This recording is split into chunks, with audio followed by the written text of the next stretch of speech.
A procession emerged from the residences of Poyang, a settlement of approximately 300,000 inhabitants.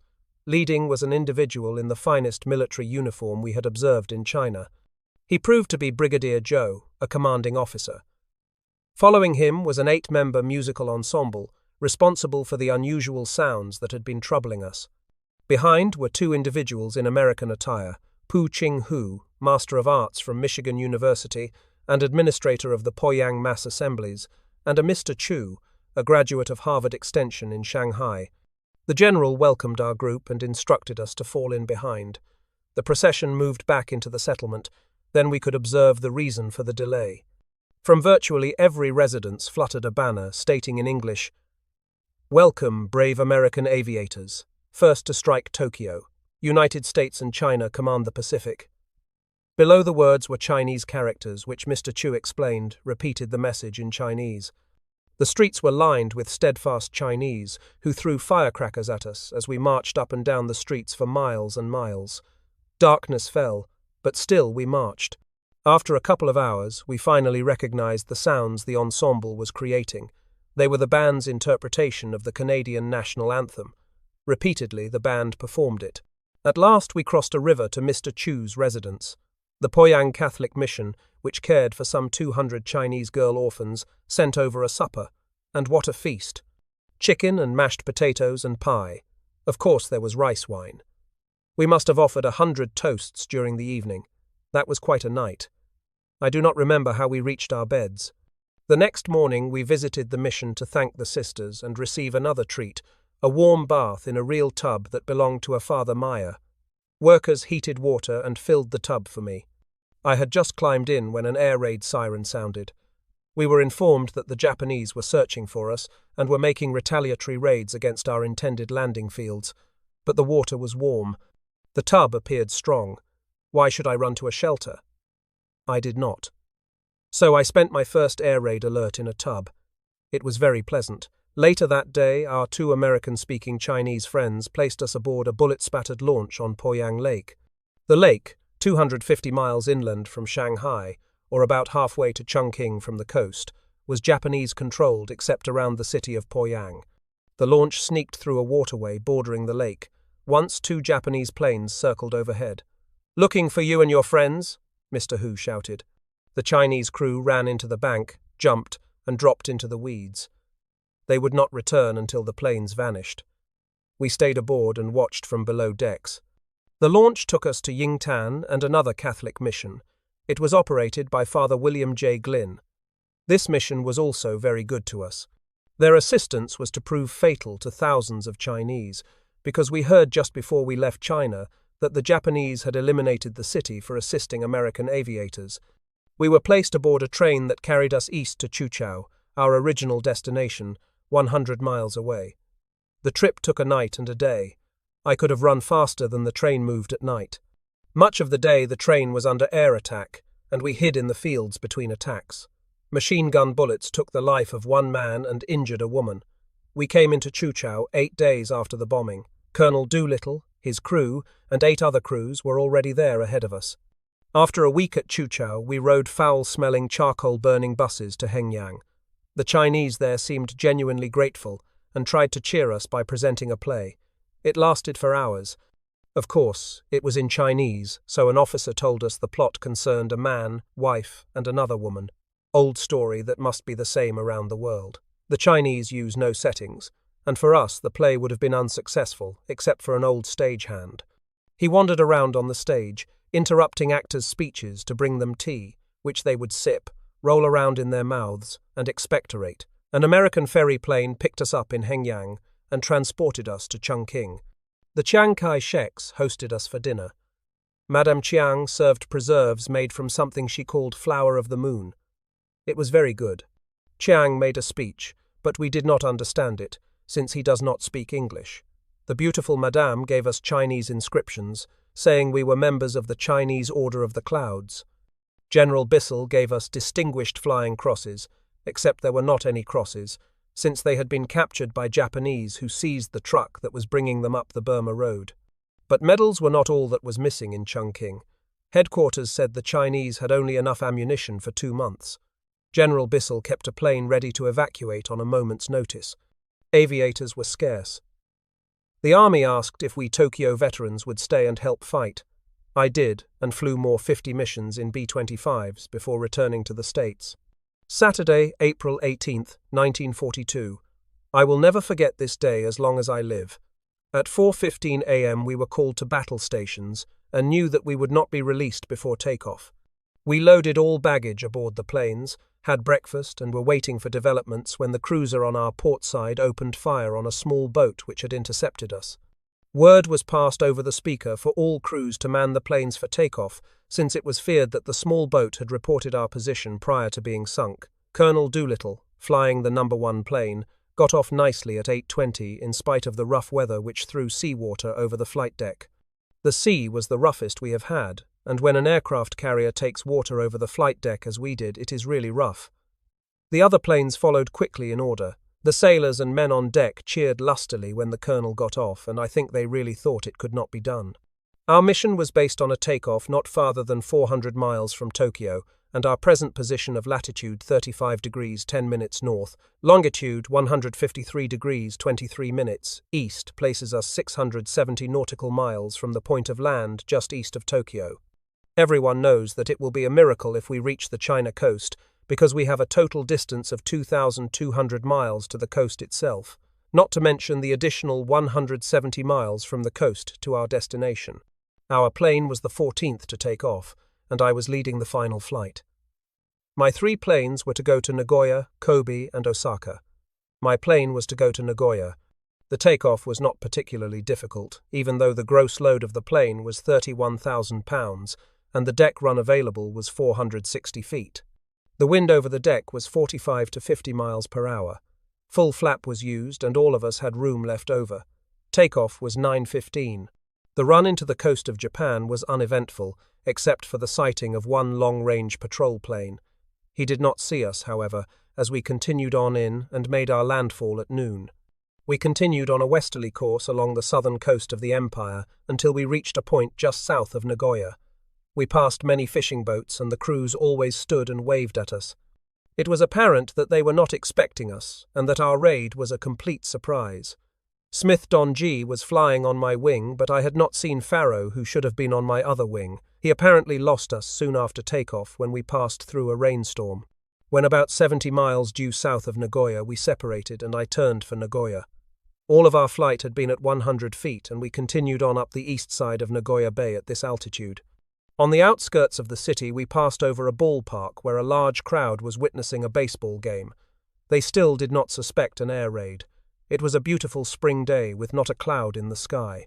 The Japanese countryside is beautiful, and their towns look like children's playgardens. It is regrettable to bomb them, but they asked for it. As we started our climb to our bombing altitude of 1,500 feet, the anti-aircraft opened up on us. I will never forget the hurt and indignant tone in Sergeant Bain's voice as he called over the interphone and said, "Major, those individuals are shooting at us." The anti-aircraft fire was moderately heavy in volume but very inaccurate. Only 2 or 3 shots were too close. The size of the bursts indicated it was from medium caliber, about 40mm weapons. We swung around to our left onto a southerly course and picked up our first target, the military barracks which surrounded Nagoya Castle, the military headquarters of that district. The first bomb dropped and nicely bracketed the barracks buildings, of which there were about 20. Sergeant Ironman saw many intense fires start among them. I quickly turned toward our second target, an oil and gasoline storage warehouse. We saw the explosives hit that target, but because it was a large building with a high roof and the explosives went on through, we did not see any fire immediately. Our third target was an arsenal, a tremendous building with a high, arched roof. Massier could have hit it with his eyes shut. By this time the air was thick with black puffs of smoke from anti-aircraft, and fires were starting on the ground behind us. Our fourth and last target was one that I had been waiting to take aim at ever since this war started. It was the Mitsubishi Aircraft Works. It produces a bimotored medium bomber very similar to the B-25. The main building was about 250 yards square. Matsiya hit it dead center, and if there is anything in that building that is flammable, it is probably still burning. After dropping our last explosive, we dropped down almost to the water and flew due south. When we were 30 miles from Nagoya, and just before we cleared the headland which marks the end of the bay, we looked back and saw a huge column of oily black smoke standing over the city. Our explosives had started their work. The flight from Nagoya to the China coast was made out of sight of land and was uneventful, with the exception of sighting 6 Japanese cruisers and having our left engine start acting up. The low revolutions per minute cooled the engines excessively, and unless they were speeded up occasionally, they would backfire through the intake and frighten you out of a year's growth. Just at dark and about 1 hour off the China coast, we ran into 0-0 weather and went on instruments. I had a little premonition then as to what was waiting for us, and I was right. As we crossed the coast and continued inland, the weather got worse, with heavy driving rain and zero visibility. I passed the word for everyone to prepare to bail out and got ready myself. At 19:20, Chongqing time, Machia estimated that we were over our objective in unoccupied China, Chuxian, and I gave the order to bail out. Everyone went out promptly and with no excitement. I have never been as lonesome in my life as I was when I looked back and found I was all alone in the plane. I trimmed the plane for level flight and slid my seat back to get out. I had a little trouble getting between the armor plate, but finally managed it and picked up my bag which the other fellows had laid out for me. I sat down on the edge of the escape hatch, leaned over and let go. At the time I left the airplane, it was still running like a clock, and we had some 40 gallons of our original 1,150 gallons of gasoline left. We had been in the air 13 hours and 5 minutes, and flown a distance of 2,300 statute miles. When I pulled the cord, I thought someone had dropped the ceiling on me. My breath was knocked out of me, and I saw enough stars to keep the movie industry running for 10 years. I fought to recover consciousness, and when I did, I found I had lost my bag with all my rations, matches and beverage, but still had my weapon and canteen full of water. I had a terrific pain in my left groin and soon found that in crawling between the armor plate I had unfastened my right leg strap. As a result, I had slipped down in my harness, and the breast strap had struck me under the chin and then hit me in the nose, so that I had an injured nose along with my other worries. We had jumped at 8,500 feet, and it must have taken me a minute and a half before I saw what I thought was a hole in the overcast. I steered for it and hit it, but instead of a hole, it turned out to be a mountain peak. I hit with a terrific impact and was again knocked senseless. When I recovered, I found I had torn down 2 pine trees about 2 inches in diameter and was lying on a 45-degree slope with my chute hung in the trees. It was very dark and the rain was pouring down. The wind was blowing quite hard, and since I had lost my flashlight, I decided to stay right where I was for the night. Although my left wrist and hand were badly sprained and my back was wrenched, I managed to cut my chute down and crawl to a small shelf above me on the slope. I made a tent of part of my chute by spreading it over 2 bushes and rolled up the rest of it and went to sleep. My last thought before sleeping was that I was very lucky to hit such rough terrain and not break or sprain an ankle in landing. Sunday, April 19th, 1942. I spent a horrible night last night. I awakened when the wind died down and could hear what sounded like surf on 3 sides of me. That meant the other 4 fellows were out in the ocean. The last thing I had seen on leaving the plane was 2 life preservers near the hatch. This thought kept me awake all night, and it was not until more than an hour after daylight, when the fog cleared, that I discovered a beautiful flat valley below me and a tumbling mountain stream on either side, that had given me the illusion of surf. Columbus was never happier with the discovery than I was at that moment. There was a small Chinese village in the valley just at the foot of the peak on which I had landed, and as I started toward it, the villagers saw my parachute and started up the mountain. I did not know exactly where I was, but hoped that I was not in occupied territory. When I met the villagers, I found myself among the people Pearl Buck writes about. The leader of the villagers was a storybook character with long black robe, stringy beard and mustache, and a black skull cap. They did not know who I was, but their smiles told me that I was among friends and welcome. I found out that afternoon that I was the only white man they had ever seen.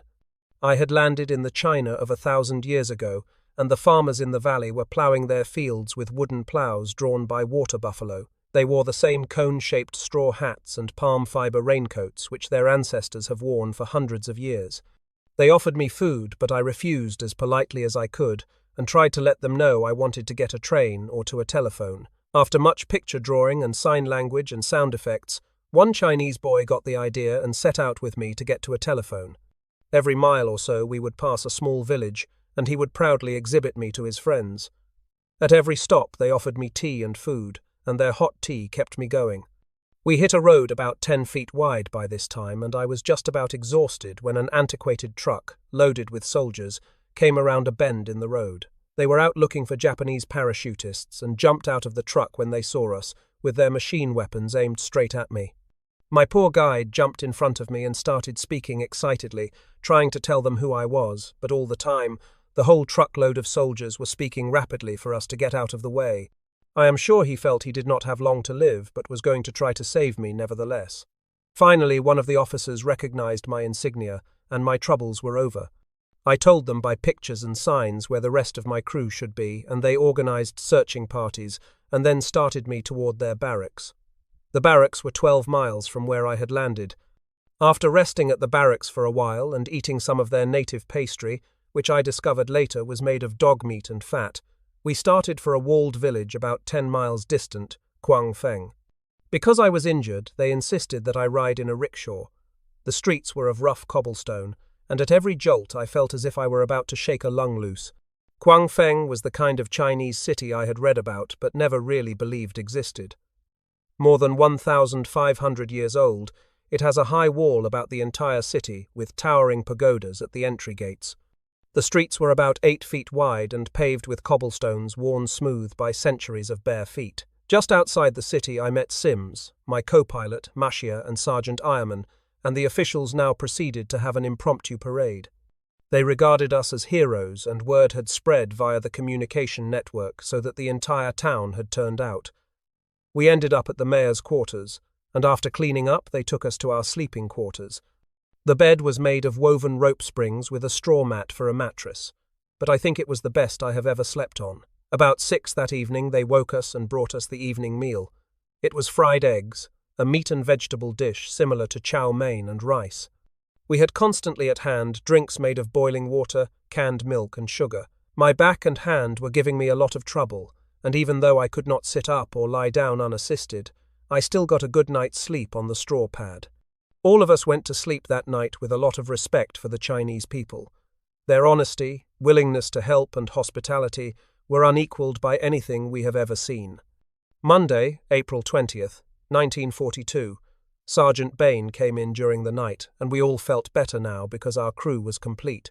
We had eggs again for breakfast and then another parade through the streets. We started by motor to Shangjiao to call on the commanding general of the 3rd War Zone at about 10 in the morning.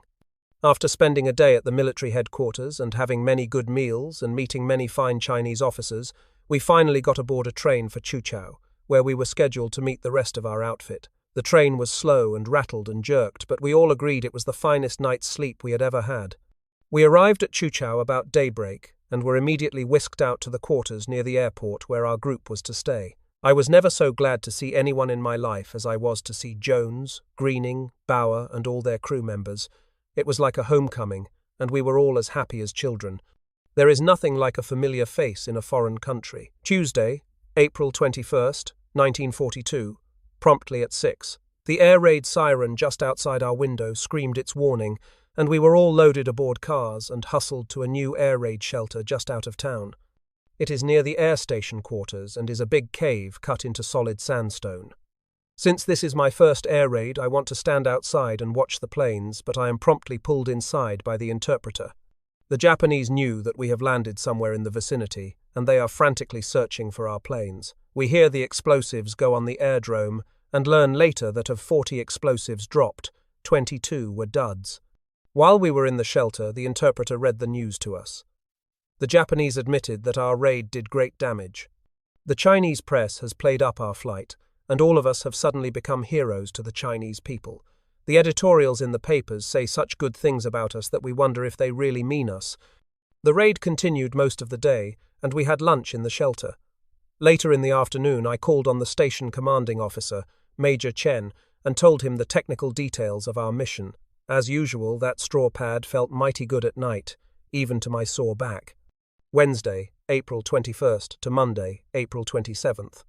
Things have moved so fast that I must consolidate a few days to catch up. Every day but Sunday, which had very bad weather, the Japanese kept us in the air raid shelter practically all day. On Wednesday, some of us inspected the local grammar school. The children were clean, intelligent, and well-disciplined.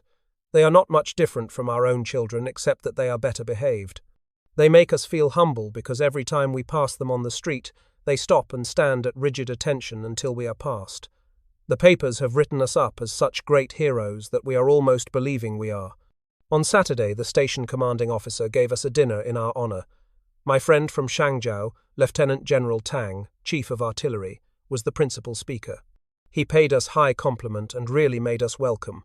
The colonel and his group arrived Sunday. They landed near Hangzhou Bay, and it is 5 days' travel from there. They were all in good shape and were as glad to see us as we were to see them. They make 56 men unaccounted for. The first pilots and crews accounted for thus far are Colonel Doolittle, myself, Greening, Jones, Bauer, McElroy, Holstrom, Gray, Joyce, Smith, Watson and Lawson. We have definite word of 3 dead and 6 captured by the Japanese. However, not one plane was shot down in Japan, and all were flown to their approximate destination except one which went to Siberia. We hear that the crew has been interned. The incoming crews bring stories of successful attacks against the targets. Great damage has been done to their manufacturing plants and oil storage depots. McElroy, single-handed, made a wreck of the Yokosuka Naval Yard. That will hurt them. All our bombs worked perfectly, and we understand that the 5 principal cities of Japan, Tokyo, Yokohama, Nagoya, Osaka and Kobe burned for 2 days. As a result of our bombing, we hear they relieved all the high-ranking officers of the Aircraft Warning Service and demanded a reorganization of the Air Force. On Monday, Colonel Doolittle and I went to Shangzhou to inspect the airfield and call on the Commander-in-Chief of the 3rd War Zone, General Ku. He had us, along with 4 Russian military advisors, to dinner that evening. It was an excellent dinner and was well lubricated by brandy, which we all agreed was the best we had ever had. If you do not think it is difficult to carry on a conversation through 2 interpreters, just try it some time. 20 of our group left on Saturday for Guilin, where they are to wait for us, and then we will all fly to Chongqing. After the dinner at General Ku's house Monday night, he quietly gave Colonel Doolittle 20,000 Chinese money. He explained that it was to replace a few of the things we had lost in our ships. They cannot do enough for us, and I have not spent a cent since I have been in China. They are fine people, and we all agree that we want to fight for them. Tuesday, April 28th. The Chinese rainy season has started, and all this morning was a constant downpour. At 3 in the afternoon, Colonel Doolittle and I went to General Tang's home for tea. He had a guard of honor for us, and we felt quite important. His wife was the first Chinese lady to whom we have been introduced. She was very charming and very beautiful. After tea, we witnessed a demonstration of one of the general's anti-tank units. They delivered very accurate fire at 900 meters with a 37mm weapon. At midnight, we boarded a train for Yintan, and this is being written as we jerk along. The rest of our group was aboard the train for Chuchou, and we feel that we are now well on our way. Wednesday, April 29th. We got little sleep on the train last night, and the 350 kilometers we traveled by bus after reaching Yintan was a nightmare of bad roads and hard seats. The Catholic mission at Yintan had all of us to breakfast this morning, and it was really good. Real coffee and butter that melted in your mouth. They also had the best drinking water we have had in China. We reached Ningli, an ancient city in the very heart of China, at 7:40 p.m. We are in the only hotel in town, and it is pretty nice. The courtyard outside is without a doubt the most beautiful sight I have seen in China. There is a small lake with a pavilion and bridge, and the entire courtyard is shaded by an immense camphor tree, which must have a spread of 200 feet. The full moon shining through completes the effect and makes all of us lonesome. I am writing by the light of a lamp, which is nothing more than a wick in a bowl of oil. You may give China oil for her lamps, but you cannot change the lamps. Thursday, April 30th, 1942. Today we travelled by bus from Yintan to Taiho, a distance of 900 kilometers. This part of China presents a rugged, wild scenery which really equals or surpasses our own Rockies. The mountains are covered with scrub pine. There are lots of wild roses and azaleas. Most of the country around Chuchou has oranges and grapefruit, and they are also in bloom. The odor of orange blossoms took me right back to Riverside, California. The ride today was a dusty nightmare. We ended up being delayed by a flood. A large river near here was flooded, and we had to leave our bus on the other side and cross the river in an ancient motor launch driven by a charcoal engine. That was the most dangerous thing we had to do. We had to walk about 3 miles after we crossed the river, but the officials at Taiho had a big banquet waiting for us, and that made everything acceptable. After the banquet, we all had a bath in a real bathtub, the first I have had in China, and it was really good. Friday, May 1st, 1942. A ride from Taiho to Hengyang today was a repetition of past bus rides, except that the bus today had padded seats. It makes quite a difference. We are staying at the air station at Shangzhou. They have real mattresses on the beds, and we have real shower baths and a sewerage disposal system. We feel that we are really beginning to live again. The plane arrives from Chongqing tomorrow to take us back there. Ross Greening and his group arrived there 2 days ago, so things are probably well started by now. We have heard from all the crews, but 2 now. They all had much the same experience as our crew. Only one man, Lieutenant Ozuk, suffered a severe cut on his leg. Lawson's crew was forced down at sea and suffered from exposure, but they are well now. Bob Emmons and Ski York are dead or captured at Hengchang. That is bad. China is beautiful tonight under a full moon. The night is full of sounds. There are thousands of frogs and crickets and birds all making their own sounds at once. The only unpleasant sound is from the large mosquitoes, and they will cease to bother us soon, for our beds are covered with large mosquito netting. So far, we have ridden every form of transportation China has to offer, and tomorrow we ride the most modern one, the airplane. Saturday, May 2nd, 1942. The weather was bad all day, and we are still at Hengyang. All the civil and military officials turned out tonight and gave a reception for us. Before the reception, they presented us with 5 of the most beautiful pieces of Chinese embroidery I have ever seen. They are all community property, so I guess they will end up in a museum somewhere. After the reception, we witnessed a Chinese opera, and once was enough to convince me. To our ears, it was a symphony of discord, but the Chinese seemed to like it. Sunday, May 3rd, 1942. We got word early this morning that our plane had left Chongqing, and at 10 o'clock it circled our field. That star in the circle certainly looked good to us. We had an uneventful flight to Chongqing and arrived at 12:40. Waiting for us at the field were General Bissell and Colonel E.H. Alexander, the same Alex from Marchfield. We were taken to the quarters of the United States military mission. After eating the best lunch we have had in China, General Bissell read congratulatory messages to us from the President, General Marshall, and General Arnold. He then read a citation from the President and presented each of us with the Distinguished Flying Cross. That was certainly something we did not expect. Chongqing is just another overcrowded city. Razor blades are 25 cents gold, and alcoholic beverages are $50 gold, a fifth, when you can get it, which is seldom. Cigarettes are 3 cents each, so I am glad I do not smoke. Monday, May 4th, 1942. Today was an exciting day. At noon we went to the residence of the Generalissimo and Madame Chiang Kai-shek. Madame Chiang welcomed us and then decorated us in the name of the Chinese government. She is very gracious and charming and as beautiful as her pictures. After the presentation ceremony, we had lunch, and it was really a good one. All of us left for home, impressed by Madame Chiang's graciousness. The afternoon was spent making out numerous reports, and we are still only half through. Colonel Doolittle was promoted yesterday and leaves for home tomorrow, then we will be here on our own. I think we are going to India and take up their fight there. I will like that. Tuesday, May 5th, 1942. I saw the general off today, so I am now the head of the family here. It seems that I have done nothing but write all day long. It has taken us longer to write the reports on this mission than to fly it. The Army and Navy enlisted men of the mission are giving a party tonight for the men of our group, and it is in full swing downstairs now. It may not be good singing, but it is loud. We are due to take off for Calcutta tomorrow. Everyone is anxious to get going so we can get back in the fight in Burma. Things look pretty gloomy down there for the Allies, but we can help change that. Wednesday, May 6th, 1942. Spent most of today waiting for orders to take off.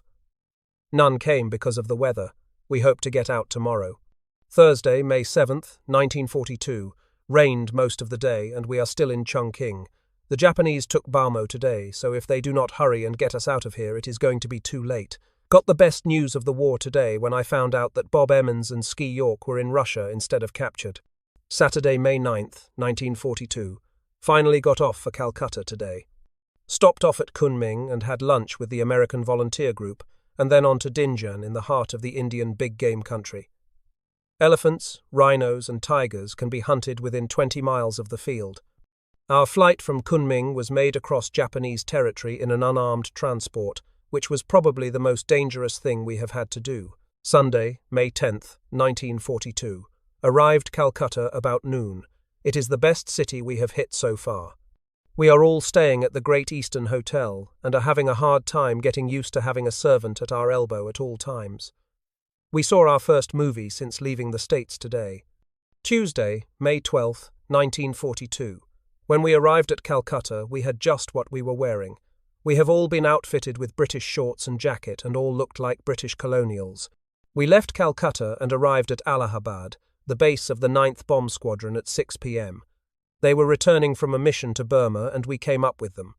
They are doing a fine job here. The temperature here goes to 108 degrees Fahrenheit, but it is still the best climate we have been in. Thursday, May 14th, 1942. We have had 2 nice days with the 9th Bomb Squadron, and they are a nice group of fellows and have a nice setup here. They have regular GI food and it is surely good. We leave by air tomorrow for Delhi, where we are to report for orders. I hope the place they send us is somewhere other than India. Friday, May 15th, 1942. We arrived at Delhi aboard a B-17 at noon today. Met Clyde Box, who is General Nyden's aide, and he immediately took us in hand and showed us around. There will be no more entries in this diary because Ross Greening, Dave Jones and I are going back to Chongqing on a special detail. Diaries are quite a burden when you move from one country to another because they cannot be covered along with diplomatic mail, and the diplomatic mail is too uncertain between here and China. We started our engines just after Major Hilger, our flight leader, started his. He cleared the deck, and I was given the signal to ease forward and turned it up to 44 inches, but the ship failed to move. I checked again to make sure brakes were off, which they were, and looking out, noticed the men had not removed the blocks from the wheels, so we called the signaller's attention to it. They removed them, and it took about 3 more minutes to taxi from my parking position to the takeoff position. The ship was rolling heavily, and I could only advance as the bow dipped down and the waves broke over it. I reached the position for takeoff, locked the brakes and checked the flaps, which were full. I was given the signal to start increasing the throttle, and after reaching 44 inches had to bring them back as the ship was listing too heavily, but on the second try, I received the signal to go. We gathered speed down the deck, and about 50 feet from the end of the deck the carrier dropped away, leaving the ship in the air, doing about 90 miles per hour. It was 9:15, ship time, when we cleared the deck. The wheels came up as soon as we were clear the deck, and Lieutenant Williams started easing back on the throttle and propeller control. The flaps came up, and soon we had a speed of 150. So we throttled back to long-range cruising settings, plus a little more, so we could catch the leader of our flight who was disappearing into the haze off to our left. Lieutenant Farrow, the last ship to take off, was supposed to be on the left wing, but we never saw him, or at any time did he join the formation. We were able to hold our speed with 1,425 revolutions per minute and less than the required 29 inches by almost an inch. Half an hour from the ship, the weather became ceiling and visibility unlimited, and for the first transfer of gas we put 15 gallons from the catwalk into the right wing and 15 gallons from the bomb bay to the left wing, as we were losing a little gas out the overflow. This stopped all overflow, and we continued to transfer from the catwalk tank until it was completely used. After that, we finished the bomb bay tank, and in checking our gas consumption found that we were using the correct amount per hour according to the chart. We emptied the turret tank, and Sergeant Saylor poured the 7 14-gallon cans into the tank, and we transferred it to the front tanks, and the cans were thrown overboard at about 12:45. About 300 miles from the Japanese coast, we picked up a Japanese radio station at about 1400 kcs. A normal program seemed to be in progress, and I listened to it at intervals for over an hour. As we approached closer, I checked the position of the station by the compass indicators and found it swung slightly to the right, indicating the station was probably at Tokyo. At approximately 13:25, the station cut in on the regular program and an alarm bell sounded. After 45 seconds of ringing, a voice shouted 3 words, and the alarm sounded again. This took place about 10 times, and then the station became silent. The bell was sounding when it went off the air, indicating the power was out, or else it was shut off in a hurry. That was the last we heard of the station, and although I listened on the frequency many times later, I failed to pick it up again. We sighted land at about 1350, and as we were north of our course, we swung south and cleared the land at the entrance to Tokyo Bay. We were about 10 miles to sea and saw a plane coming out from the bay, and swung to a southwest course and continue on in front of us. About this time we sighted our first fishing boats, and as they were very small with only 4 or 5 men on board, we paid no heed. We continued on, within 100 feet of the water, paralleling the southern coast of Japan. We turned into Nagoya Bay and stayed there until Major Hilger turned northward toward Nagoya a few minutes later. We continued on the same heading alone, staying close to the water. On passing an island, marked on the map as fortified, we failed to see any anti-aircraft defences and could not see any naval batteries. We passed 5 miles north of an airfield, but saw no airplanes on the ground, and one small plane flying at about 5,000 feet on the other side of the field. It gave no evidence of having seen us, and we remained at 1,400 revolutions per minute and 28 inches throttle setting until we left the coast. Nagoya Bay was rather crowded with small fishing boats, none of which we fired on. Upon reaching the shore, we increased to 1,800 revolutions per minute and 29 inches and started climbing slowly so we could clear the mountains some 15 miles ahead. We crossed the mountains at 3,000 feet, held the same throttle settings, and passed just north of Osaka. We found a heavy haze over Osaka and the northeastern part of Kobe, so planned to stay at 2,000 feet for the bombing. We noted that the two cities were continuous and joined together on the north end of the bay. We passed a half-mile north of the large patrol bomber factory, and from the altitude at which we were flying, it looked like a very good target. We decided to continue on to our planned targets. This patrol bomber factory was a rectangular building, 900 feet long and 700 feet wide. It looked to be a rather old building, or was camouflaged in a dark colour. The roof was sawtooth, and we could not tell if it was made of wood or tile. No finished planes were noticed outside. We continued on, flying over congested railroad and highway areas. We turned to a heading of 230 degrees, aligned ourselves with the steelworks in the northeast part of town, and started our run. We were flying, as I stated before, at 2,000 feet and 240 miles per hour. Everything looked very much as the objective folder had shown, and we had no trouble in finding our targets. No anti-aircraft fire was encountered, and nothing hindered us from completing the mission. The bomb release light was not working, and did not light until the fourth explosive was dropped, so I could not tell from the pilot's compartment when the bombs were released. After Lieutenant Sessler called and said, "Door closed," a weapon on the south edge of the town opened fire at us, and we dove for the water, pulling out just above it, indicating 325 miles per hour. After reaching the water, we flew directly south, out of the bay, and 10 minutes after passing the last point of land, we turned southwest, paralleling the coast. An hour after turning southwest, we saw a surfaced submarine a mile off the left of our ship, and there were two 97 Pursuits diving on the craft. We stayed low to the water and tried sneaking past, but as we pulled opposite them, they saw us and gave chase. We went to 31 inches and 2,100 revolutions per minute, and in 5 minutes at 245 miles per hour, they gave up the chase and disappeared from sight. A few minutes later, we saw 3 objects on the horizon, and on approaching closer found they were warships, the exact type unknown, but believed to be cruisers due to the amount of superstructure showing. We passed between the north ship and land, and the ship nearest us turned and tried heading us off, but we soon passed. We passed through the strait north of Yakushima and changed our course toward the China coast, planning to hit the coast at Sanmen Bay. The weather was steadily getting worse, ceiling lowering, visibility decreasing, and scattered showers. We stayed in contact with the water, hoping to pass through the front before reaching the coast. Lieutenant Sessler noticed we were drifting to the right, so we flew between 5 and 10 degrees left to correct for it the first hour after going through the strait, and then we changed back to the original heading. We hit the coast 25 minutes earlier than expected, and only 10 miles north of our planned point. The visibility was almost zero, and the ceiling about 300 feet, and it was almost dark, being 20:55, when we caught the outline of a mountain sticking out of the sea directly ahead. I immediately started a bank to the right, increased the throttles so we could climb, and turned due east, and headed back out to sea. The right engine was giving very little power, and the left one was backfiring, and as it was evident we could not remain in the air, we prepared for a water landing. We landed 400 to 500 yards offshore, south of the island of Tantaoshan at 29 degrees 10 minutes north latitude and 122 degrees 2 minutes east latitude. The plane landed satisfactorily and remained afloat for about 8 minutes, giving us time to remove parachutes, weapon belts, rations, Lieutenant White's medical supplies, and his A2 bag containing surgical kit. These articles were placed in the inflated life raft. The raft was on the left wing inboard of the engine nacelle, and a wave caused the raft to hit against the edges of the flap, puncturing and deflating one half of the raft.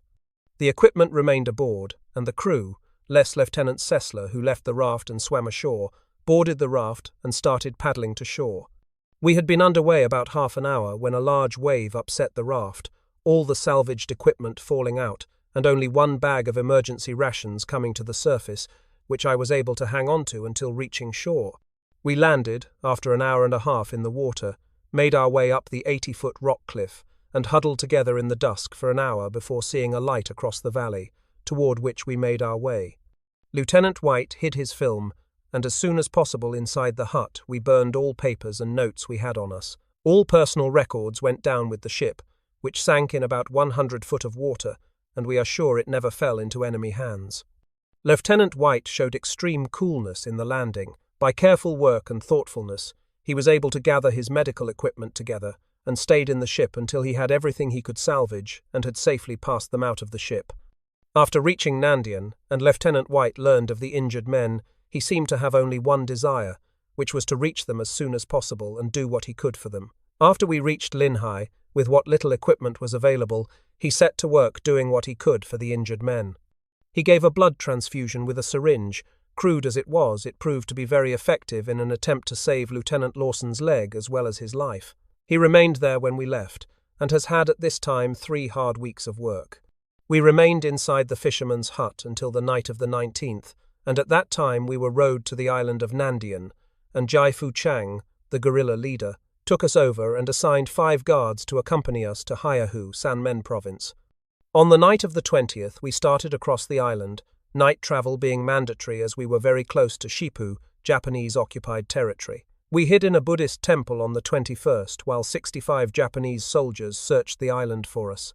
The night of the 21st we embarked in a junk and sailed across to Paiki, south of Haihu, this detour being necessary as 2 Japanese gunboats were lying in wait for us at the entrance to Haihu Bay.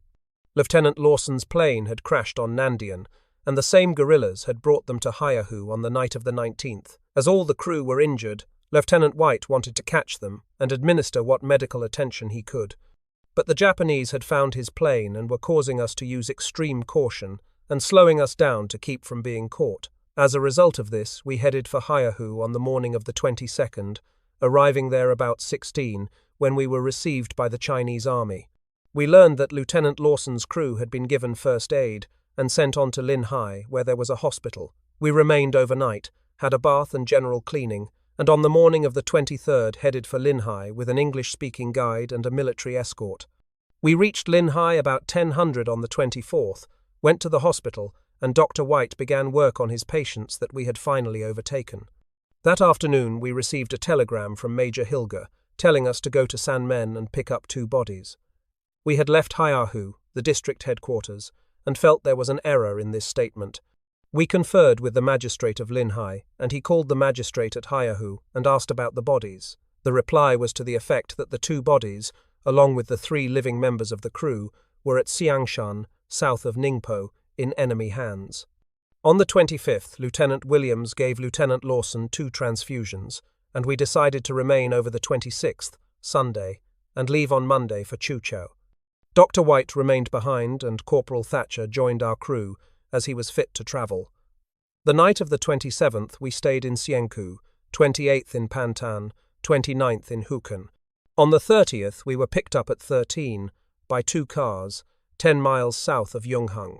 We had a big dinner and were taken on to Qinhua and boarded the train for Chuchao. We arrived in Chuchao at 21:30 and made our way to the air station. We stayed in Chuchao until 19:30 on May 3rd and then caught a westbound train. We changed from train to bus at Yingtan on the morning of the 4th and at 16:30 arrived in Hengyang. On the 14th of May at 10:20 we took off in an army transport for Chongqing, arriving there at 13. After landing in China, many Chinese helped us in our journey inland. The following is a list of some of those people. The fisherman on the island of Tantaoshan, who first took us in and gave us food. Jai Fu Chang, on the island of Nandien, who took us from the fishermen and assigned 5 guards to accompany us to Haihu and turn us over to the Chinese army. These 5 men outsmarted the Japanese soldiers twice.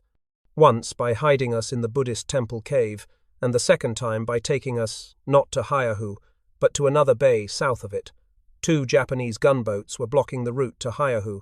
Captain Chen Chia at Haihu, and the interpreter and guards he sent with us to Linhai. It was mainly through the efforts of these people that we reached our destination safely. Dr. Thomas R. White, turret gunner on Lieutenant Don Smith's crew, modestly documented his providential join-up with the badly injured crew of the Ruptured Duck, piloted by Ted Lawson. Staying 1 jump ahead of the searching Japanese, White reached Linhai on April 24th with the other members of Smith's crew and began the task of taking care of their injuries and ultimately saving Lawson's life. His candid diary records not only his narrow escape, but the unselfish help given him by both the Chinese and American missionaries who refused to flee in the face of the Japanese attack. April 24th. Went to hospital to stay and take care of Lawson's crew. Lawson, in very poor shape with compound fracture of left knee and badly infected leg, right front teeth knocked out and cuts about the chin and face. Davenport not too good, badly infected cuts on right leg. McClure suffering sprained or possibly fractured right shoulder and nerve injury to left arm, small infected cuts. Clever has infected cuts above left eye, scalp and right leg, sprained right ankle and cuts on right hand. Thatcher, 1 small cut on head. The doctors Ching, a father and son, are looking after them. This hospital once belonged to a Britisher, a Dr. Bevington, who built up such a reputation for cures that even though he left 20 years ago, the place still shines in his reflected glory. It later belonged to the Church Mission Society and now to the Doctors Ching. The hospital is on a hill called Hill to View the Heavens. We call it Hill of Difficulty. Went to work on the boys. Wired Chongqing to fly some supplies down. Found some sulfanilamide and put Lawson and Davenport on it. Dressed wounds. Wearing gloves. The Chinese newspapers came out with news of our raid, causing much excitement. Deputations from the town, schools and all sorts of organizations came and brought eggs, cookies and oranges. Wire from Major Hilger to pick up 2 bodies at San Men. None there but 2 or 3 in the hands of the Japanese and Ningpo. Worse luck. Lishui and Chusian pelted. April 25th. 1 week in China. Lawson had a bad night. Gave him 2 transfusions of 150 and 200 cc by 2 syringe method. The co-pilot, Lieutenant Williams, was donor. Syringes clogged. He was better afterward. All of us given Chinese names. I am Wei Yisong, meaning great and powerful doctor. It rained. We had several air raid alarms. Planes apparently on way to pelt Lishui, a nearby town. April 26th. Made a splint for Lawson's leg at Mr. England's and installed it. Very painful. Had a table made for McClure to get his arms up. Put a splint on his left hand to prevent contraction. April 27th. Gave Lawson an intravenous and he had a very sharp reaction, running out of sulfanilamide. Smith, Williams, Sessler, Saylor and Thatcher left via chair for the next town. Sent letters with them. April 28th. Cold and rainy. Lawson no better, so gave him chloroform and operated to improve drainage. He nearly went out under the anesthetic. May 1st. Our group reached Chusian last night. Heard one of our ships went to Russia. Lawson's wounds do not look so good. Put in sulfur powder. Dr. Ching got us some more, thank goodness. May 2nd. Rainy. Met Dr. Ding from Plague Prevention Unit. He brought a little morphine and sulfur and a blood transfusion set. Dressed the boy's wounds. I'm feeling better today, but still very rheumatic. Lawson no better. Gave him another blood transfusion. Clever and McClure. Donors. May 3rd. A Chinese professor, a Dr. Seng, arrived from Provincial Medical School. Deputations from Chinese Air Force at Chusian, Girl Guides. Huangyan Youth Movement and a neighboring village with about 400 eggs, cakes, sugar, oranges, etc. arrived. We have had several thousand eggs given us already. Checked on the river for possible seaplane landing. Lawson no better. Afraid he will lose that leg. Rainy. Wired for a seaplane to pick up Lawson. Lawson much worse. Decided to amputate. Did a high mid-thigh underspinal. Gave him 1,500 cc blood for transfusion. A Japanese plane flew over. Changed dressings. Lawson not reacting very well so far. May 5th. Lawson much better. Very little drainage so far. May 6th. News of Corregidor's surrender. Doctors Seng and Ding left this morning. Lawson definitely more lucid. Changed dressings. May 7th. Lawson better but still running some temperature. Gave him a second pint of my blood. Felt this one a bit. Other boys doing well. Air raid warning is Old Temple Bell on hill beside pagoda. 1 to 2 early warning. Rapid notes means planes overhead. Slow. All clear. May 8th. Lawson looking somewhat better in the AM, but bloody stump is infected. Changed dressings. Feeling somewhat shaky from the transfusions. Lawson much worse in the evening. Not eating. Gave him an intravenous and some morphine. Had a big Chinese feast at Dr. Chen's 16 courses and 6 extras. Dr. Chen apologized for not having anything worth eating. Got mildly intoxicated and carried Davenport home on a stretcher. May 9th. Lawson some better, but stump plenty infected. Did some dentistry and put in 2 fillings for Mr. Sharman, a Welshman visiting the England. There have been several patients who wanted me to look at them, but I have explained that I am a military doctor. I cannot take them except on consultation with Dr. Qing. They seem to understand and honor me for it. There is no other hospital nearby. Had 3 more dentistry patients and 3 eye patients. Ophthalmoscopy and retinoscopy by candlelight. May 10th. Lawson better. Took stitches out. Sulfathiazole arrived. Started same. The guide, Mr. Liu, who took Smith and group to Chusien, returned with letters from Smith and Jones. 13 ships now accounted for. Heard York and Faro in hands of Japanese. Hallmark went to Russia, they say. Colonel Jimmy safe, thank goodness. May 12th. Busy AM. Changed dressings. Lawson much better. Filled 6 teeth and pulled 2 on 2 patients.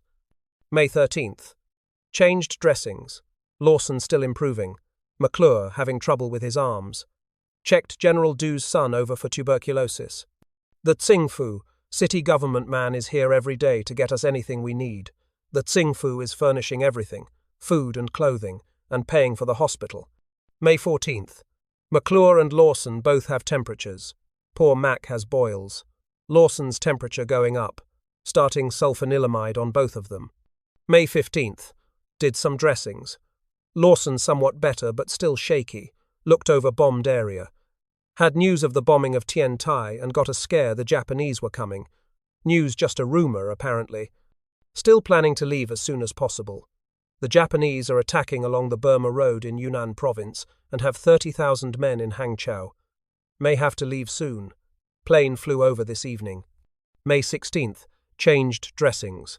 Lawson about the same but very upset from the sulfur. Stopped same. Max boils some better but still very uncomfortable. Opened a boil for McClure. He is pretty severely knocked out. May 17th. Had news that the Japanese were moving up fast. Plan to get out tomorrow, to be on the safe side. Wrote letters to Dr. Chen and the magistrate. Dr. Chen will not take any money for his services or expenses. News not so good. The army and the banks have already left town. Have to leave tomorrow, rain or shine. Whatever people say about the unsanitary conditions of the Chinese, no one can ever complain about their hospitality. May 18th. Written in sedan chair. 1 month after takeoff. Still raining but left anyhow. Arrived Sienku late on account of wet weather. Porters spilled clever out, but fortunately no one else. Met by officials. Chief Magistrate is down with malaria, so we were entertained at the hospital by the Maritime Customs Officer and the Magistrate's representative. Excellent meal. Some of the officials left the feast early, said they had an emergency telegram from Tien Tai. Looks as though the Japanese are making time and gaining on us. The boatmen refused to take our escorts back to Linhai because they are afraid of Japanese. Wired the commanding officer at Chongqing. En route Chusien with 4 injured officers. Expected time of arrival May 22nd. Request plane meet us. May 19th. Up at 5. News that Japanese have taken Tien Tai and 1 other town. Wire from provincial government to bypass Kinwa. May have to go via Lishui. At first rest stop, Lawson's chair was 15 minutes late. One of his bearers was sick or intoxicated. Walked the last 15 li to Wanchi. Arrived 4:45 p.m. Met by officials, non-English speaking. Supper, dressings, and to bed. May 20th. Up at 5 and off by 7:05. Dr. Chen telephoned around. We have to detour and go by Lishu, which takes a couple of extra days. Wenqing tonight over the mountain. May have car tomorrow. Lovely scenery. Hills terraced nearly to the tops. Trail wound up and down through lots of villages. The trail makers had a fine disregard for the ease of travel for the wayfarers. Stones shiny by the feet of travellers. All travel goes over this trail. The only other way is 14 li from the Japanese lines. Arrived Huoxing at 4 p.m. Met by officials with banners saying, "Welcome to American Air Heroes." Boy Scouts and Girl Guides lined up with more banners, taken to local party headquarters for a feast and the night. Very good food, and a very hard bed. May 21st. Up at 4 a.m. 4 in rickshaws, Clever, Davenport, McClure, and I. Dr. Chen and Lawson, in chairs. The rickshaw coolies very lazy and always stopping for a bite. We stopped for tea about 40 li from Huoxing, and Ted bought some firecrackers. Had 3 breakdowns out of 4 rickshaws. Max broke a rim 20 li from Tsingyung, Lishui. I walked the rest of the way. 10 li later, Mac's rickshaw broke a spring and Dean's had a flat. Put the luggage in the one with a broken rim and Davenport rode in Clever's.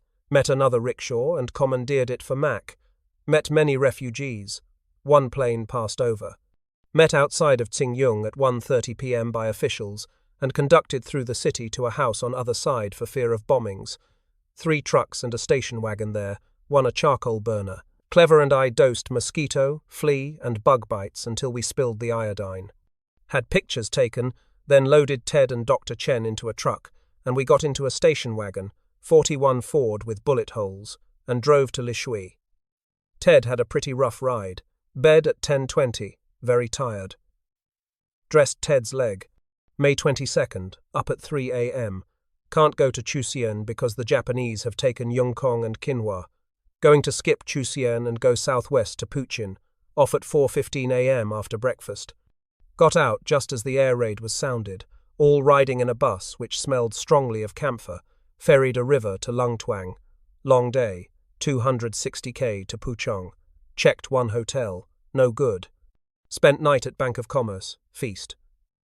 Wired Chongqing change of plans. May 23rd, up at 4, breakfast of cookies and hot water, loaded and off by 5:10, stopped outside the city for gas, quite a delay. Raining pretty hard. Several stops to clean carburetor. Arrived Chongqing's 11:15, 118 k, ferried river twice. Once it was very swift and full, and we had a wild ride. Almost did not make it. Another place the bridge was nearly underwater, rainy season starting. Long day, had lunch in the car supper at Kwangsha, a small but quite modern town. They had German missionaries there soon to be sent to concentration camps, also a USC graduate, a widow. Finally arrived Nanchang 1:30 a.m., put up at Army headquarters, outside city. May 24th. Slept until 9:30 a.m. Bath, shave and breakfast. Raining hard. Station wagon coming from Kian. Wrote letters. Bed bugs, bad. Fixed machine weapon left from Watson's ship got 1, .50 cal, and the .30 cal. Operating. Late news. Colonel Doolittle made Brigadier General and got Congressional Medal of Honor. Hurrah! We all will get Distinguished Flying Cross. May 25th. Up at 4:30 a.m. Said goodbye to Fong and Beep Beep number 1, the driver, and took off at 6 for Kian. Smooth road and new car, averaged 60 km per hour. What a change! Beep Beep number 2 is a wild one, takes lots of chances. Stopped at Lingtse for lunch at 9:30 a.m. Some confusion as to destination. On through Kirko and to the river. Charcoal burning tug broke down in midstream. A second one put out to take over, but it did not have sufficient power. Finally got both tugs running and made some headway. Had a blowout and nearly went into creek. Clever took a bath while we changed tyres. Passed a British colonel on his way to a battle who said, "Cheerio, I must be off." Arrived Kian at 6. Taken to hostel. Had a foreign dinner and met the station master or field marshal. The hostel manager, T.M. Wang, and several others speak English. May 26th. Slept late. Had an air raid alarm. The Chinese know from their spies what type and how many planes are coming before they take off. Also, sometimes they're objective. A single ship came over, an old, slow attack bomber, flew around over the city and airfield for a while and then went back. May 27th. Crossed the Mikiang River by pontoon bridge and had another flat but no patches. Limped into Chongqing and spent 4 hours getting 2 tires patched. Had tea, shot firecrackers and chased beggars. Bandits between us and Hengyang so picked up a soldier and 2 Mausers which Davenport and I appropriated. Finally got off and after crossing another pontoon bridge and a ferry, arrived at a hostel at Hengyang about 9. Plane due in a couple of days. May 28th. Slept late. We have to go to Kuilin for the plane. Airport bombed 2 days ago with over 100 explosives. Take a week to fix. Plane to meet us tomorrow. Thought for a while we would be here 2 days and then go. Take train tonight. Had our pictures taken. Did dressings. Davenport developed another superficial skin infection and is not feeling so energetic. Had early supper and left for station via Japanese horse captured for use of guests, to station American locomotive and English cars. Toilet facilities are open window. May 29th. Arrived Kuilin at 8 a.m. Loaded us into a station wagon and luggage into ambulance and drove to hostel, 5 kilometers from field. Scenery was rugged, vertical peaks and pinnacles. Air raid shelter is a natural cave, very cool. Plane coming tomorrow, we hope. Was supposed to come today. May 30th. Had an air raid. 12 Japanese ships circled overhead at 15,000, 20,000 feet above overcast. Dropped some bombs north of city. I borrowed a submachine weapon belonging to an American volunteer group man in case any came low, called Chongqing. Spoke to some American officer who said he would speak to General Bissell about getting us a plane. Rumors of a plane this PM. Rode a 35 Ford burning alcohol. American volunteer group man, Sasser, has a Ford Jeep looted from Rangoon. Saw a DC-3 come floating into the wrong airport at CNAC and did not have room for us. June 1st. Feeling better. Cool day. No reply from wire yet and no plane. Local Air Corps chief called and stayed to dinner. Brought news we may get a plane tomorrow afternoon. Linhai has fallen. June 3rd. Worked on medical histories. Plane arrived Army DC-3 with McElroy co-pilot. Davy Jones came along. Gave him my sword cane. Pilot named Carlton. The idea of a top-secret mission had appealed to me, but until it was announced on board ship, I thought we were going to Hawaii. It did not bother me, though, when we got the word. Whatever happened, it would come out all right with Jimmy Doolittle as commander. I was in the mess hall eating breakfast when the call came and was as unprepared as anyone else. The running around, the bag packing, and the rushing to board our planes was real enough, but, somehow, I could not make myself believe we were really going. Being the last plane on the deck and watching the others go one by one soon convinced me that the action we had anxiously been awaiting had already commenced. Little did I realize that of the 80 raiders, I would be the last to make it back to the States alive. Bill Farrow started the engines, and Bob Height crawled in beside him. Our rear compartment was sticking out over the end of the deck, so Sergeant Harold Spatz, our top turret gunner, could not load until we were pulled forward a little bit. Corporal Jake DeShazer loaded his stuff in the nose. I closed the belly hatch, and we pulled up behind Lieutenant Don Smith in number 15 airplane. Out in front of our plane, the Navy deck hands were swarming around, pushing and pulling, and it seemed to me that it would not take much for someone to get hurt in all the confusion. Sure enough, before we could do anything about it, a sailor slipped in front of our left prop, and the blast from Dr. Watson's plane blew him right into it. It was an unfortunate accident, and there was nothing we could do about it. The seaman's arm was practically cut off, and he was carried away by his buddies. This accident unnerved me, and it was all I could think about as we lined up for our takeoff. I hoped it was not going to be a taste of worse to come. Little did I realize how tragic our mission was to become.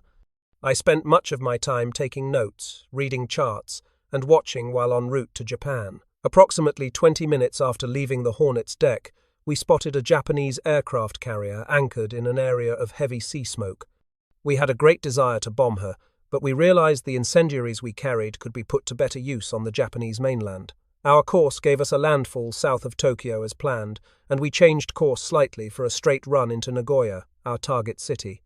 Over the mainland, we were cruising only about 100 feet off the deck. Up above us were scattered clouds at about 2,500 feet. I was scanning upward when I spotted 3 Japanese fighters above us, and to our right. I pointed to them, and Faro poured the coal to the engines and climbed rapidly to get into the clouds. A short time later, we let down again to the deck and hedge-hopped into Nagoya. We had 4 incendiaries in our bomb bay because of the nature of our targets. Up ahead, we spotted anti-aircraft fire. Being last off the carrier, we knew the whole island was looking for us and ready with everything they had. We spotted our first target, a battery of oil storage tanks, and let go our first incendiary cluster. We had 3 more to go. To the north, on our right side, I could see smoke and fire coming from 2 different places. This meant that Jack Hilger and Don Smith had found their targets. The air around their targets was speckled with ack-ack bursts. I saw Hilger's plane flying in a southerly direction and at a lower altitude than ours. We were at 1,500 feet. Then we realized the Japanese were firing at him and coming close to us, since we were crossing his line of flight. But our job was not finished yet. Up ahead I saw a nice long aircraft factory loom up a little bit to our left. Bill saw it too, and without any direction from me, he changed course, lined the building up, and we made a run on it end to end, dropping our remaining incendiaries. I hastily got a course worked out as we headed across the bay and down the valley toward Osaka. All was peaceful in the valley. We were back down to 100 feet altitude, and men, women, and children waved to us all the way. We could not help but laugh at their innocence, but I kept wondering what would happen if we had an engine conk out now. We came in over Osaka and changed course to a more southerly direction, heading for the southern tip of Kyushu. As we went through the narrow strait, we spotted 2 other of our planes. We presumed them to be Hilger and Smith. So far, all had gone well. I gave the pilot a new heading, and we started on our last leg of the trip. What had me guessing, though, was that one of the 2 planes we sighted was headed on a more northerly heading than ours, while the other had a more southerly course. We decided to keep on our own course and split the difference, since we had had no trouble navigating so far.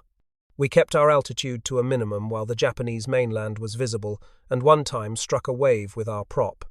It was then that we thought we would climb a little, so we could gauge our wind direction. Off and on during that last leg, we took wind drift readings and compensated accordingly. Then the weather started to get bad midway over the China Sea. We saw several water spouts, which could only come from cumulus build-ups, and knew we would be in for something we had not planned on. Bill Faro had throttled the engines way back, and I recall that our estimated ground speed was only 125 miles per hour, as near as I could figure it over the water. We had dropped far behind the other 2 planes. At that speed, I was visualizing us as making our landfall over the coast at dark. Should we speed up and eat up precious gas in order to get a visual fix when we crossed the coast? Or should we keep our airspeed as it was along with our good gas consumption and try for Chuchao by dead reckoning in the dark? The decision to keep our airspeed and conserve our gas was made. As a result, we made our landfall just as night fell. Partial identification of several lighthouse beacons was made, which served to indicate we were on course.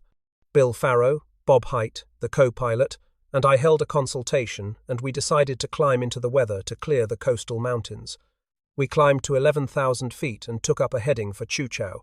Bill and Bob both tried to make radio contact with the ground on the frequencies we had been assigned, but to no avail.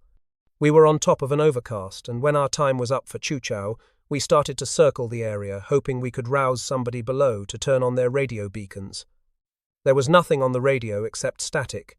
We could not let down for fear of hitting the mountains, so we held another consultation to decide our next move. The pilot and co-pilot overruled my recommendation to fly west for 15 minutes and then change course to a southerly direction, which I felt sure would put us over unoccupied territory. This had been the unanimously agreed plan we had made aboard the Hornet. Bill, however, wanted to take a long chance of breaking through the overcast for a possible forced landing farther west, at the same time getting us that much closer to Nanking. I know how he felt. He wanted to keep the plane in one piece if he could, and we had the gas to try, so we flew west until our gas exhausted. Just as the fuel warning light indicator came on, we spotted a break in the overcast to our right. Lights of Nanchang verified my dead reckoning position. However, we had been told before we left the Hornet that the surrounding area was presumed to be Japanese-held. Now we had no choice left. The pilot ordered us to bail out. Spatz went out the rear, Deshaza out the hatch in the navigator's compartment, and I followed. Bob Height was right behind me and Farrow last. I landed easily in a rice paddy up to my waist in water. Except for a slight back sprain and a bruised ankle, I was all right. The time was 12:55 a.m. I wandered around in the maze of rice paddies in the dark, trying to find a path. I finally found one and followed it until I reached a position that was guarded by wild jackals that the Japanese used as sentries. To attempt to avoid them, I headed out into the flooded rice paddies again, but I could not bypass the area where they were being kept. Unable to make any headway, I decided to go back to the path and head in the opposite direction, which would take me toward the town. I followed this path for about half a mile to a river. The bridge that spanned the river had been completely bombed out, but I managed to get to the opposite bank by jumping from one piling to the next. In the dark, this was no easy task. Directly in front of me was a dirt barricade with an entrance. I walked through it. Just as I did, a soldier shouted something at me and shoved a rifle in my back. My heart stood still. Was he Japanese or Chinese? Was he going to shoot me in the back or what? He did not shoot, but prodded me to a dugout in the side of a small embankment, where he woke up some other soldiers sleeping on the ground. They searched me and then tied my hands in front and my elbows behind me and proceeded to march me into a nearby town. I was still hoping they were Chinese just doing their duty, but when we got to the town I was brought into a room where there were about 10 or 15 Japanese officers in full military dress, sitting around a table overloaded with a variety of wines, beverages, cigarettes and delicacies. Needless to say, they were delighted with their captive. I was a rare prize. They immediately interrogated me through an interpreter. After refusing the food and drink and giving them only my name, rank and serial number, they directed me to a room where I could sleep. During the night, Bob Height was brought in, and the following day we learned that Farrow, Spatz and Deshaza were also captured. There were 40 months of torment waiting for Height, Deshaza and me. Spatz and Farrow were spared that. They were executed. The fortunes of war are always difficult to assess or justify, and can never be fully explained to the satisfaction of everyone. On the one hand, the Tokyo raid might be termed a failure because all airplanes, including the one interned by the Russians, were lost to the American Army Air Forces. One C-47 transport and 2 Chinese fighter planes crashed while attempting to make preliminary arrangements to receive the group in China. Of the 80 men who went on the raid, 3 were dead in a crash landing or bailout. 4 men were seriously injured, one so seriously that his leg had to be amputated to save his life. 5 men were lost to the fighting forces because of their internment in the Union of Soviet Socialist Republic. 8 others were taken prisoner by the enemy, 3 of whom were to die by execution and 1 of starvation. But the mission was not conceived merely as a raid to inflict material damage on the enemy, with the majority of planes returning safely home. The risks were great and the losses high, yet the psychological effect of the raid was to force a major revision in the overall strategy of the Japanese High Command. For those who survived a crash landing or bailout and made their uncertain way to safety, the war was not over. A number of them volunteered to remain in the China-Burma-India theatre and continue fighting the Japanese. Several died there. Others, including Jimmy Doolittle, were ordered home to new assignments which, for most of these, meant returning to combat in Europe, North Africa, or the South Pacific. A few of these did not return, and 3 of them became prisoners of war of the Germans. All of the men who could fly again did. For them, the Tokyo raid was only the first of many more combat missions to come.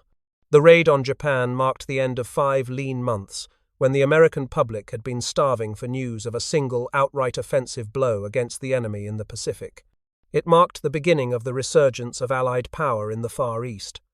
Although New Guinea and the Aleutians would still yield the Japanese limited successes of a temporary nature, there would be no more big victories. After the Doolittle attack came the Coral Sea victory, then Midway, then the landings on Guadalcanal. From April 18, 1942 onward, the Allied view of the war in the Far East was never again so cheerless. To the people of the United States, the news of the raid was immediately stimulating and heartening. The Allied press and radio reflected unrestrained enthusiasm for the daring and boldness exhibited by the 80 men who willingly risked their lives to carry the fight to the enemy. But the spotlight of war was soon directed to other scenes of action, and the raid seemed destined to be remembered as an interesting and courageous incident, which had only passing propaganda, significance, and value. But the Japanese would not permit it to rest there.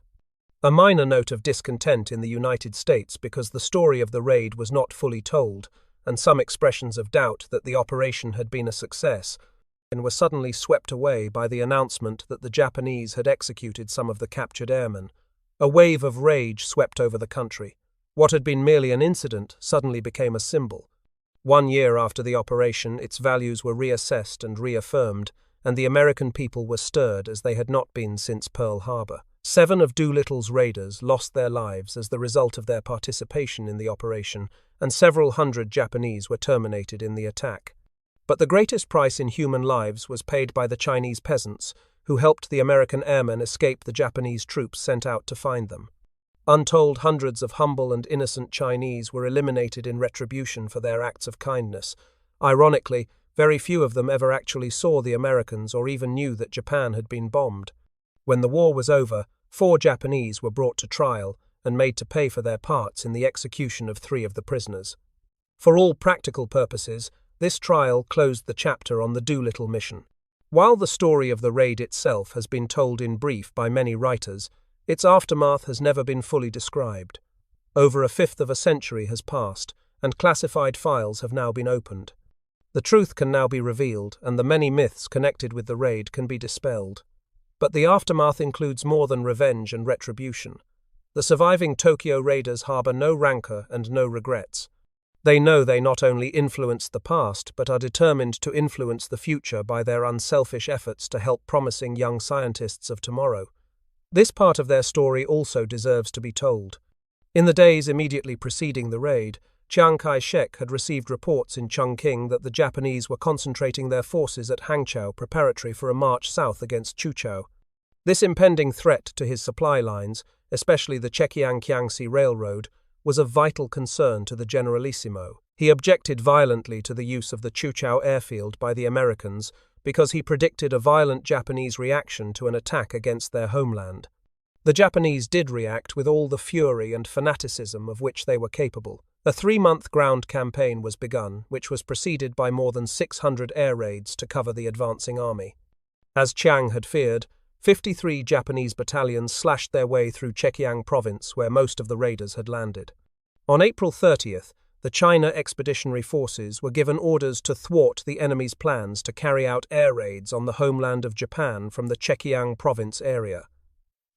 To accomplish the task, the commander-in-chief of the Expeditionary Forces was ordered to annihilate enemy forces in the area and destroy the principal air bases. Thus was it plainly evident how extremely sensitive were the Japanese to American bombing of Japan proper. Chiang was furious at the Japanese attack and reported in a cable to the United States government. After they had been caught unawares by the falling of American bombs on Tokyo, Japanese troops attacked the coastal areas of China where many of the American flyers had landed. These Japanese troops eliminated every man, woman, and child in those areas. Let me repeat these. Japanese troops eliminated every man, woman, and child in those areas, reproducing on a wholesale scale the horrors which the world had seen at Lidice, but about which the people have been uninformed in these instances. Chiang was not exaggerating his claims. In describing the campaign of retaliation in his memoirs, General Claire Chennault recalled that the Japanese drove 200 miles into the heart of East China to wreak revenge. 20,000 square miles of Chinese territory were searched, landing fields were ploughed up, hundreds of villagers were eliminated who were even remotely suspected of having aided the Doolittle cruise. Entire villages through which the raiders had passed were eliminated to the last child and burned to the ground, he said. One sizable city was razed for no other reason than the sentiment displayed by its citizens in filling up Japanese bomb craters on the nearby airfield. 250,000 Chinese soldiers and civilians were dead in the 3-month campaign. Typical of the reports that filtered into Chongqing was one that was forwarded to General Joseph Stilwell by General C.J. Chow, Director, Commission on Aeronautical Affairs. Written by a member of the magistrate's office in Haiyangshan, it documented the revenge committed against the innocent Chinese who attempted to help Lieutenant Dean Hallmark and his crew.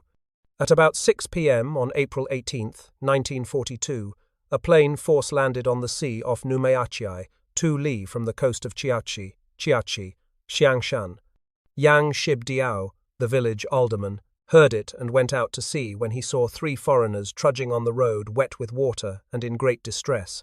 He knew at once that they had swam in the sea and tried to find out their trouble, but owing to the language barrier, Yang could not get anything that would help. Thereupon, both tried to draw pictures of flags in the sand with their fingers, from which Alderman Yang understood that the survivors were American pilots who, after bombing Tokyo, had dropped on the sea. He found out also that 2 other members of the crew who could not swim were drowned in the sea. Seeing the importance of the matter, Alderman Yang led the American members to his home, where he gave them such comforts as were available. On the following morning, Yang led by a secret path the American pilots to the magistrate's office under an escort of some 10 inhabitants, hoping to save them out of danger. But unfortunately, the puppet troops, 1 company of puppet troops, were at Chiaxi when the town fell in 1942, heard it and told the enemy about it. On arriving at Paishawan, some 40 to 50 enemy troops suddenly came and took them all up. The American pilots were sent to Meixiang, but the Chinese inhabitants were ordered to stand in a row when all of them were put to death by the enemy.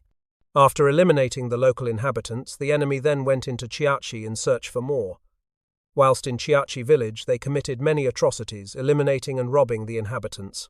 Alderman Yang, though escaped death at first, died of shock afterwards when his home and those of many other local inhabitants were robbed and destroyed by the enemy.